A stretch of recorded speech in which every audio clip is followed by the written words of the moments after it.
এই মে মাসের 1 তারিখ থেকে আমরা আমরা একটি 1 মাসব্যাপী প্রথম দফায় যে আমরা কাজ করব সেটি হলো প্রতি ক্যাম্পে ক্যাম্পে ফুট পেট্রোলিং, মানে উপরে হেঁটে, আসলে ফাঁদ তো উপরে থাকে, নদী দিয়ে হাঁটলে খাল দিয়ে হাঁটলে কিন্তু এই ফাঁদ পাওয়া যায় না।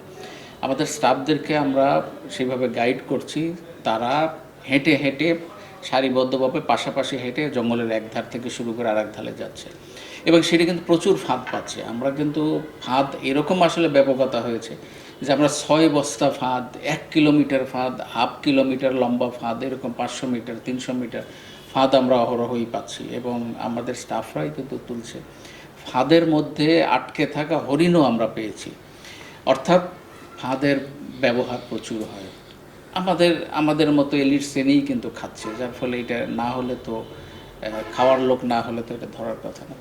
তো আমরা দেখি কতটুকু করতে পারি। আমরা আসামিও চালান দিয়েছি, আমরা এর মধ্যে কয়েকজন আসামি চালান দিয়েছি। সম্প্রতি যে আজকেই আসামি আমরা চালান দিলাম, আমরা কিন্তু 2 জন আসামিকে, হরিণ ধরা আসামিকে চালান দিলাম, এবং পরশুদিন থেকে আমাদের টিমগুলো জানছে যে তারা হরিণ শিকার করতে গেছে।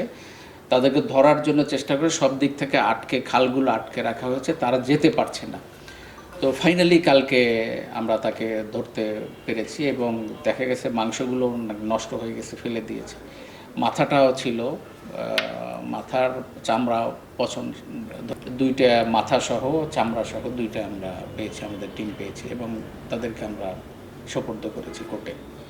যে যারা মধু সংগ্রহ করতে যাচ্ছে বা মাছ ধরতে যাচ্ছে, তারা যদি কোনো হরিণের ফাঁদ পায় তাহলে যেন আমাদেরকে জানে, এবং আমরা কিন্তু ঘোষণা করেছিলাম যে প্রতি কেজি ফাঁদের জন্য 2000 টাকা পর্যন্ত দেবে। টাকা কিন্তু অনেক টাকা। আচ্ছা, আমাদের যে জিনিসটা আমরা অবজার্ভ করছি, আসলে তারা কিন্তু একটু বোধহয় ভীত সন্ত্রস্ত থাকছে, এবং তারা সরাসরি তুলে আমাদেরকে দিচ্ছে না। তবে ভালো কাজটি যেটি করছে, তারা কিন্তু আমাদের অনেক ইনফরমেশান দিচ্ছে। এটি আমাদের জন্য অনেক পজিটিভ সাইড। তারা দিচ্ছে, কিন্তু আমরা দিচ্ছে যারা, তাদেরকেও আমরা পুরস্কৃত করছি। তো এই জিনিসটা আমরা অব্যাহত রাখবো। এই এই জিনিসগুলো কিন্তু হরিণ শিকার রোধে কিন্তু কাজ করবে।